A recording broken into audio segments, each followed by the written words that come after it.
Imagine you're born 1947, just two years after the Second World War.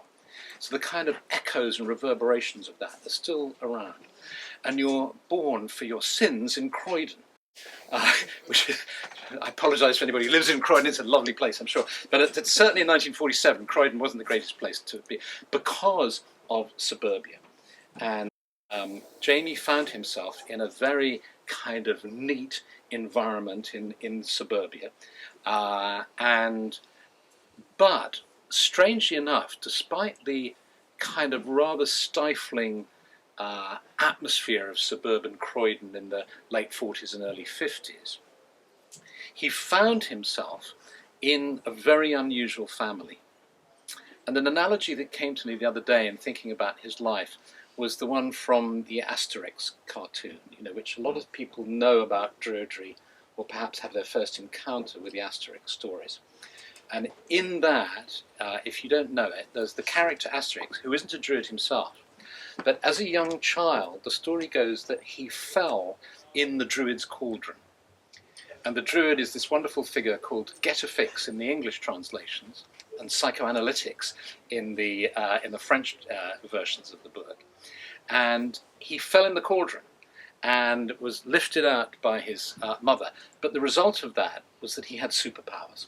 He was fantastically strong and he could do all sorts of amazing things. So that's the kind of conceit of the story that runs through the Asterix books. And in a way, I think Jamie found himself in a cauldron. He dropped into this family, born into this family that for whom there was this influence of this man who died just a year before he was born, called George Watson MacGregor-Reid. Now, it's said that he was his great uncle. Some people think he was his grandfather, but nobody really knows. And he was born, and he had this influence on Jamie's father, because Jamie's father's father had died early during I think the First World War, and so his great uncle had brought him up. So even if he wasn't a genetic grandfather, he kind of played the role of the grandfather in the family. And he was a very bombastic individual. In the Order of Bards, Ovates and Druids, we have an annual scholarship for a paper on a particular topic. And a chap called Adam Stout has written a wonderful one on George Watson MacGregor-Reid. You can find it online, and we publish it as well. And he goes through his life. And he was responsible for reviving really the Druid order in Britain towards the beginning of the 20th century, around about that sort of time. And 1909 was the first time he did a ceremony at Stonehenge, I believe. And the kindest way to describe him is as this word fabulist. He was a fabulist, which is a nicer way of talking about somebody who makes a lot of stuff up. And the trouble with people who make a lot of things up is it's really hard to separate the truth from the fantasy. So even his date of birth he used to give different dates at different times to different people, the location of his birth, different dates at different times. It's possible he was a serial bigamist. He was one of these larger-than-life characters who went over to America. He became interested in naturopathy, the nature cure movement. Went over to America and learnt naturopathy over there and got involved in the trades union movement. The interesting thing about him is that he was a socialist. And he was very much in favour of workers' rights. And he tried to organise the trade union movement. And he was eventually thrown out of America, and I don't think anybody quite knows the story behind that, but he had to leave in a hurry. And he ended up in England. He had this varied career. He got involved in the Order of the Golden Dawn. He started a Nature Cure magazine. Some people thought that he'd invented Sanatogen, that drink, but apparently not. So he's one of those characters we don't really know. He bought some land near Blackboys in Sussex and set it up as a kind of nature cure place, a kind of well-being resort. But it was the Second World War scuppered that because it got taken over by the Canadian Air Force. On the family was strong. So Jamie found himself in a family that was very influenced by Druidry. There's the whole Druid stream of influence. Very influenced by socialism. Very influenced by pacifism. So members of the family were members of CND. So it was always a choice: do we go on a march or do we go to a Druid ceremony? And that was such a strong influence that his brother joined a select group of people who were called Spies for Peace. And his brother, this group, managed to infiltrate the secret network of command centres that the government had set up in the event of a nuclear war. And incredibly now, to believe that they managed to infiltrate it and take a whole load of photographs and grab some documents and get out without getting caught, and leaked it to the press, and it was published. And they were looking for him, and there's a suggestion that he would be tried for treason, but nobody could find him, the brother. The authorities in the end decided not to prosecute him, because rather wisely, I think they realised if they prosecuted him, then that would make it even more public and even more well known. That same little piece of history repeated itself with Jamie Reid when he produced his most famous piece of artwork, which was of Queen Elizabeth with the swastikas in her eyes and the nappy pin in her lip, which is probably the most well-known image that he created. People were so outraged and shocked by that there were calls for him to be tried for treason. So this is the soup that he was dunked in, the cauldron that he was dunked in. Hello. This was the cauldron that he was dunked in, and it had a strong influence on him. So when he was asked later in life, how would you describe yourself? He said, as a socialist druid. The interesting thing about Druidism, it has this political strand in it. There was Yoromoganug, there was a chap called William Price, who is responsible for the fact that we can cremate ourselves. William Price was a self-declared druid in Wales, who was a doctor who practiced a lot of natural medicine, who had a son whom he named Jesus, and who unfortunately died when he was a baby. And he decided that since the Druids cremated people, so he thought that he would cremate his son. And the good citizens of Glamorgan, I think it was, saw a great fire on the hillside and went up and found Dr. Price burning his son and called the police. He was arrested, he was taken to court, and the judge made a judgment in his favour. And prior to that, cremation was illegal in the UK. So that was established by him. Morganug championed local rights and so on, and was attacked by the militia.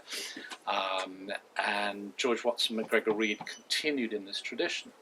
And so when I entered the Druid, the Order of Bards, Ovates and Druids, when I was young, Ross Nichols was a socialist. He was very much in favour of Major Douglas's plan for social credit. There was this movement of social credit, which was incredibly so advanced that they've never been able to do it, which was, he said, to get to the root of the problem, you had to completely revise the economy, to change the entire way money is handled and works. Of course, he's right. We know that. But, the job of doing it was just too big a job. Strangely enough, though, it had got a foothold in Canada. And there was a social credit movement and political candidates in Canada for some time. So my teacher, Ross Nichols, was very involved in that. And so that's an interesting theme to look at in terms of modern day Druidry. So this was the milieu that he was brought up in. And then he became an art student. He got involved in punk. And he met Malcolm McLaren, who went to the same art school as him. Malcolm McLaren was the manager of the Sex Pistols and a fashion designer, and that's when Jamie did the cover for Sex Pistols albums. And he created this type of art, which was the black mail cut up, the lettering that's cut up out of a newspaper. like that, which you see everywhere now. It's copied everywhere like that. And so he did that. And in fact, a lot of Jamie's art, I mean, this book is a fantastic sort of collection of his art, because they've included his later work that illustrates the Eightfold Wheel of the Year. Very colourful pictures, but they also include his more political work as well, so you get a feel for it. In that early work, it feels like there's a lot of anger there. And when people ask me, what was he like? He must have been a pretty heavy character, pretty angry guy. He was the sweetest man in the world. We met him through probably, 15 years ago, something like that. First of all, I met his brother, the spy for peace, thanks to Adam Stout's his study, his work he was doing with us. Information about the early days of the Druid order with his great uncle and so on. And then we met Jamie, who wanted to come and live in Lewes at one point, and he came and visited us and looked around the town and all the rest of it. And so we got to know him, and over the years, we always experienced him as a very, very sweet, gentle guy. But you look at some of the artwork, and there's a real raised fist in that. All the time, while there was this strand of his political work going on, right the way through to the present day. Last night I heard a story that I keep discovering stories about him. Last night we had a story about how Louis Vuitton offered him this incredible amount of money for taking his exhibition, which was 8 teepee installations, each one for one of the 8 festivals of the year. And it was in a room, and we went and saw it in Brighton. And then there was different artwork painted onto the teepee and different sort of stuff inside each teepee and all the rest of it. And they wanted to take it to, the Swiss Biennale or some big fancy art thing. And when Jamie learned that it was with Louis Vuitton, he absolutely refused. I don't know why. Maybe their track record isn't that great. But he didn't want to sell out. So all the way through, he resisted that. He didn't like the art world. He didn't like playing that game. There's a wonderful story. A few years prior to that, he had been asked by a big chain of Japanese department stores to have his artwork in their department store. And the piece of artwork they chose to blow up to enormous proportions was a one which had a text, because Jamie used to include a lot of text. You'll see it in the book, lots of text with some political messages. And it said, the only way we're going to sort things out is to destroy the capitalist system and, completely crush or smash the blah. And they said all the directors of this chain of department stores in Japan came, and it was stuck on the front window of their shop, and they all came to pay homage to the artist and bow, and then somebody read the text. And it was a disaster, but apparently Jamie enjoyed the sparks that flew after that. So that's his political work. Mixed in with that was his esoteric work, his spiritual work, if you like. And there's a quote I want to read you about that, because this provides a real key, I think. When he said, "I'm a socialist druid," he said, "In many ways, political change can only come through spiritual change. And I was brought up with that feeling," referring back to that childhood of the politics and the spirituality and the Druidry at the same time. The two are intertwined. And that theme ran right the way through his life. And one of the really strong themes for him was nature and nature's turning year. Even to the degree that he went up to Scotland to try crofting, to live up. I think it was on the Isle of Lewis. He went to the Isle of Lewis and tried crofting, and but he was summoned by Malcolm McLaren, back down to London to do some job for him, and but he had an allotment by the River Mersey, and when we were at the funeral, he wanted. He had the family. One part of the family wanted a Druid service, the others wanted a Christian service. So we did both. So we had a Unitarian service and then a Druid burial service, looking out over the River Mersey, which, if you've ever looked, it's vast. It's huge. It's a huge river, and from where he was buried, you could see the allotment that he'd celebrated the festivals in himself. And so this was a strand of inspiration that came right the way from his childhood, right into his adult life. And at a certain stage, probably, I don't know, maybe 10, 15 years ago, he decided to paint a picture for every day of the year and to present it in 8 sections. One for, 2 for the solstices, 2 for the equinoxes, and so on. And so what these pictures were, he did them on postcards, postcard-size card. Beautiful coloured pictures. And then he specially made, he had wallpaper, so this gallery around the corner was wallpapered with his artwork. And then there were 8 racks or boards or whatever, like that. And once it would say Imbolc, Beltane, Samhain, Lunar, Spring Equinox, and so on, like that. And then there was 365 divided by 8 is, we don't know, number of postcards on the display. And then what you could do, that you could choose one you liked. So I love that one. And then they would run it through a fine art printer, and it would come up. So we've got one on our wall that's about this size. Absolutely beautiful. So, Stephen Ellcock, when he was invited to produce, a book about his artwork, he thought, well, this is a great way to organise things. So you'll see that it's organised in 8 sections, one for each of the festivals, and they invited me to write the descriptions that go with each of the festivals. So in addition to that, what they did is, towards the end of his life, he engaged in a very interesting project where he brought together his, if you like, his political interests, his interest in Druidry, and his interest in the land and nature. That at Helligan in Cornwall, he was allowed to use a field, and he created this. They made a beautiful this symbol that Jamie was very fond of, which was the A for anarchy and the V for victory, and the circle for the wheel of the year and for Druidry and all those sort of spiritual concepts. And they made it in the earth, and then at each of the 8 festival times, there's been a celebration and a ceremony and a planting of seeds and so on. So at his funeral again, we had bags of wildflower seeds that had been planted on this magical sigil that was created on the ground that we spread in a park in Liverpool. So. Let me read to you. He had this quality. So when you met him, he was a gentle, loving, warm guy, very open and relaxed. You look at his political art, and there's this fire in it.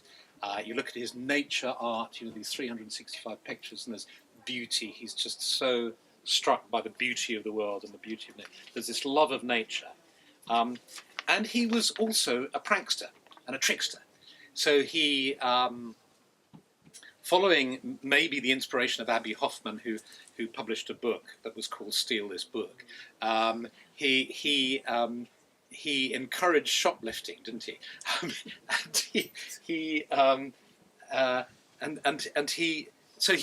engaged in these extraordinary actions. Really, he did work for Extinction Rebellion, for Just Stop Oil. Funnily enough, for Pussy Riot. Just Stop Oil. I say funnily enough because I don't know if you've heard, but yesterday they sprayed orange paint on one of the stones at Stonehenge, and I wonder what Jamie would have thought of that.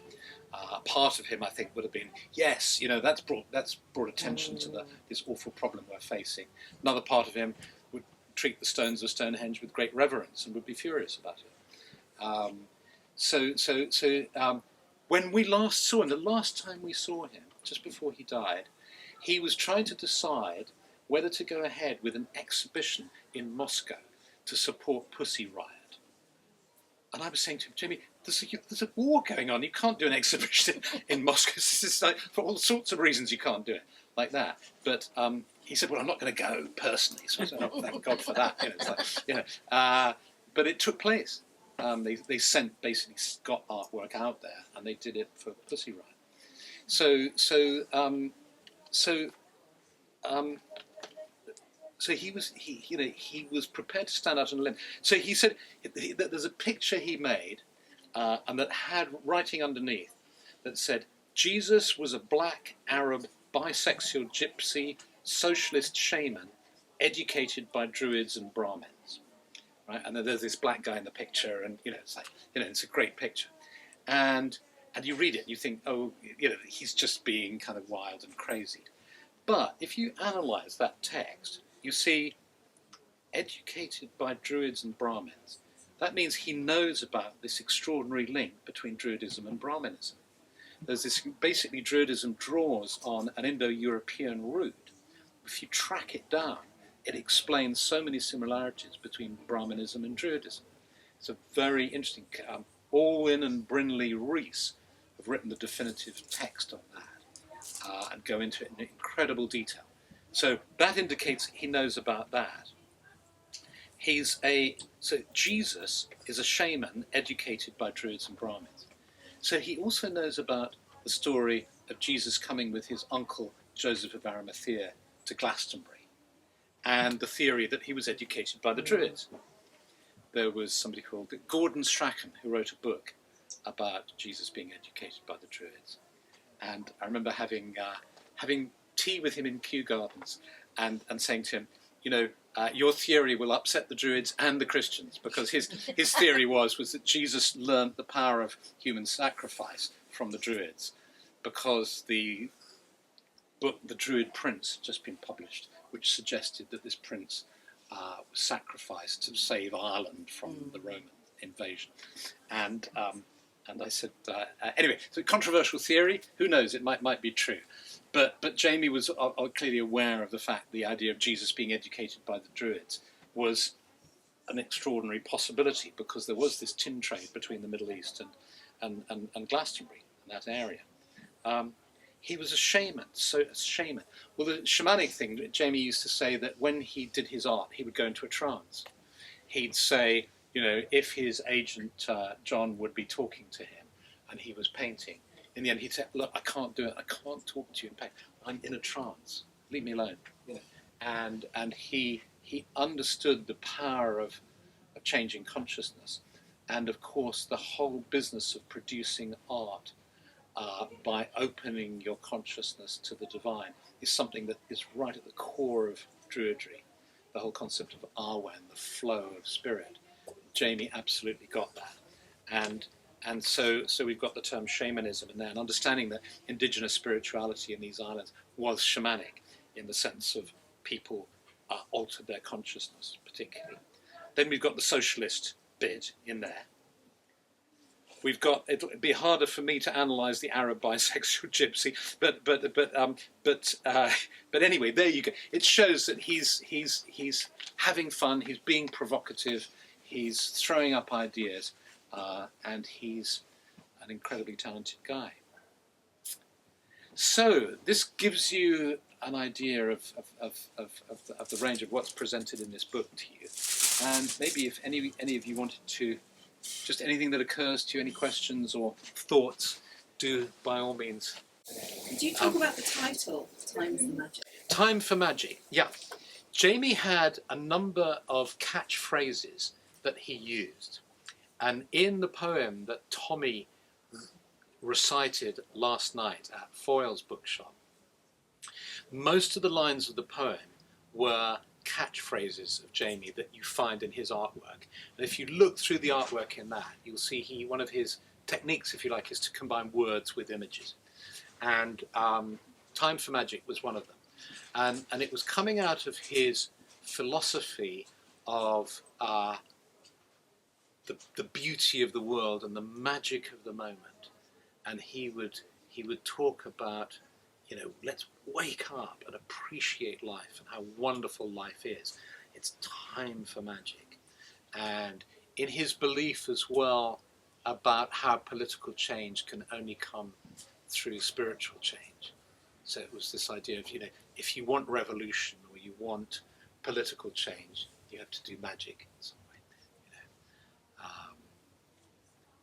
And then the subtitle of the book is a Shamanarchist's Guide to the Wheel of the End. Shamanarchy was was another word that he liked, because he liked anarchy, the concept of anarchy, and then shamanism he liked as well. He put them together, and that, after all, if you think about it, is a kind of spiritual and a political whack together. A little bit late. Yeah. Where his inspiration came from? His inspiration Yeah. came from which masters, which magicians, or which Okay. tutors, Yeah, yeah. seekers, you know? Yeah. Yes. Exactly. I think you missed the beginning part. I said how he was born into a family that was very strongly influenced by the old chief druid George Watson MacGregor-Reid, and although MacGregor-Reid had died a year before he was born, he was one of these larger-than-life characters, and his influence kind of echoed through the family. So from a very early age, he was surrounded by a very politicized family and a very kind of spiritualized family, if you like, interested in spirituality and so on. He joined the Golden Dawn at some point before Aleister Crowley's time. The MacGregor in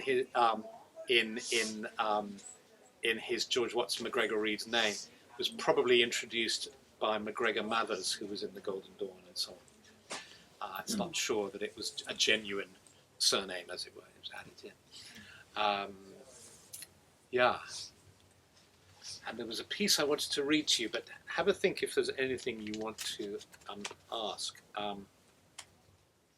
There was two. Maybe if I just read to you a couple of extracts which show this influence of this man, Watson MacGregor-Reid. Health reform, back to nature, natural health and anti-vaccination movements, food reform, vegetarian and anti-vivisection movements, political reform, feminism, anarchism, socialism, religious reform, theosophy and mysticism, Celticism and anti-imperialism. All these were live issues then as now.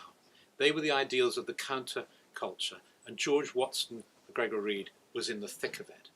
He was so in the thick of it that in the time that Italy invaded what we now think of as Libya, there was a group of people, there was an area called Senussi land in the western part of Libya that was resisting imperialism. You know, Germany and Britain and France had started to carve up the Middle East and take control. And this was the last part of the sort of Middle East and towards the west and Sahara that hadn't been colonized. So the Italians thought, let's grab that bit. And they resisted. And the story goes that MacGregor-Reid and 11 members of the Druid order went out there to defend it against the Italians and died there. And we're not entirely sure if it's true, but there's a likelihood that it is actually true. There are photographs of the headquarters of the Druid order in Senussi land. So, a mystery, yeah. But you see all those movements, which of course are alive today as well, he was completely involved in. And that kind of anarchic anti-establishment posture was in his great uncle, who was possibly his grandfather, who said, "The government is responsible for every evil which curses and blights the happiness of the country, destroys the happiest of homes, and brutalizes and degrades the people." So strong stuff, and he was grown up within this kind of environment. Yeah. So what can I tell you about this book that can whet your appetite? How about I tell you about the core of the book? What happens with this book is you get some pages where Jamie's friend and gallerist and agent John Marchant introduces the life of Jamie, and in a few pages gives this overview of his life. Then he goes into a dialogue with Stephen Ellcock, who is a wonderful curator of very unusual imagery, and magical imagery in particular. And they have a discussion about the themes that I've been talking about, Jamie's politics and his art. And then and you have a review of some of his early political work and images. And then we go into the core of the book, which is using the structure of the eightfold wheel of the year to show you his art, but also to introduce you to the concept of the eightfold wheel.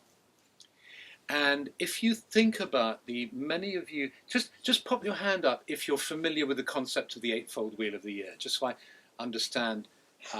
Right, okay, so over half, it's not a concept that's familiar to you. Okay, well, one of the ways of understanding Jamie and his artwork and his position was that he was opposed to the linear way of thinking, to the sort of march of progress and the goal-oriented utilitarian way in which our economy and business and society is focused on, which has led to such disasters in the environment, for instance, and in the wealth-poverty gap. He was opposed to that because he understood that there's another way of understanding the world.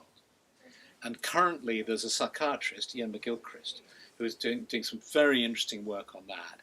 And if you have a look online, you'll find some really interesting presentations of his work. He talks about this. These two ways of thinking. There's another way. That tends to be a left brain way of operating, this linear brain. Very useful for goal achievement. Not useful, not helpful as a way of living your life. Because if you live your life guided in that way, basically the bottom line is you're here and down the end of the line is your death. And that's it. You're just going in a straight line. And, once a year you can head towards Christmas or towards your summer holiday. You've got a marker. Oh, I can't wait till my summer holiday. And then when that's over, oh, well, Christmas, we'll have a bit of a break. And so on. It's this linear way of thinking. But all indigenous spiritualities, certainly, have a completely different conception, which is life is cyclical and is much better understood in the round, as it were. Everything runs in circles. And of course, nature displays that to us all the time. And this way of thinking, when you translate it into the way you are living your life, you as an embodied soul, a being in a body, find yourself in a physical environment, the natural world where you happen to be living. And that's undergoing this change through time. And you're traveling through time, and your body is going through time as well. And this time, the interaction between time and space is profoundly informing your consciousness. And what happens is there's the passage of the seasons. There's vastly varying exposure to the light of the sun, which is affecting your hormonal system, which is affecting how you feel and how your body functions. So it's very, very basic. And if although our modern life tries to reduce the impact of that by giving us air conditioning, and so we can come out of the box of our house into the box of the car and drive to the box of the office, look in the box and work on the box, then hop back home and watch a box to relax. And then open a box of cereal in the morning and start all over again. Although modern life conspires to keep us in these boxes and on these straight tracks, once you get out into nature and you really tune into what's happening, you see it's changing. And so the ancients knew of this, and Druidry is centered around this understanding.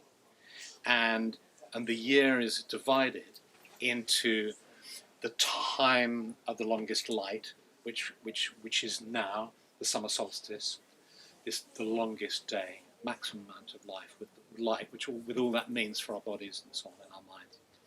And then traveling around to the time of the equinox, which is where day and night are balanced, traveling around to the winter solstice, the time of the shortest amount of light, the longest night. And then you think, oh my God, is it going to go on forever? We're just going to get darker and darker and end up back in the womb of time. No, it's okay, because on the winter solstice, the sun starts to increase its light, and you travel around again, then you've got the equinox again, the balance, come around to the summer solstice. And then interspersed between those astronomical festivals that you can find celebrated all over the world, you can find it in sort of Aztecs, all over in many different cultures, these celebrations of these times. You have festivals in between, which are sometimes called the fire festivals, the Celtic festivals, the cross-quarter days. So After the winter solstice, you have Imbolc, which in the Christianity just took these all over wholesale and built on them. Which would say in the Christian tradition it's Candlemas, February the 1st, February the 2nd. And then you travel around, and between the spring equinox and the summer solstice, you have Beltane, May Day, the only one that the Christian church didn't take over, perhaps because it's associated with fertility and mating and so on. Around to Lunasa, after the summer solstice, Lunasa, which became Lammas in the Christian tradition, celebration of the harvest and so on, 1st of August, past the autumn equinox, and then round to Samhain, Halloween, time where you honour the dead and where you start to really enter the dark half of the year. And a lot of Druid teaching is based on the richness in this model, because you start to drop down, you start to see all sorts of correspondences and connections. You wonder, why is the whole world of media and movies and all the rest of it obsessed with sex and death? Oh, Beltane, Samhain, this axis where we're born into the world through the power of sex, and then as a result, we die on the other side. So the Beltane, Samhain axis. And then each axis actually has a tremendous amount to learn from and to gain by deepening one's understanding of it. And so gradually over the years, we've developed ceremonies to celebrate this.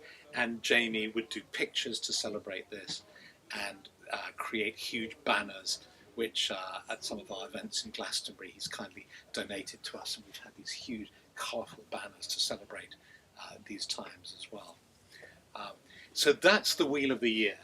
And so what I tried to do in the book is to highlight some of the resonances, symbolism, ideas behind these festivals. And so there's a section on that. And then tracking along that, there's a little section from the Gardens of Heligan, that project that I mentioned in Cornwall, where they plant seeds and so on. So there's a little kind of vignette, a view of the Heligan celebrations.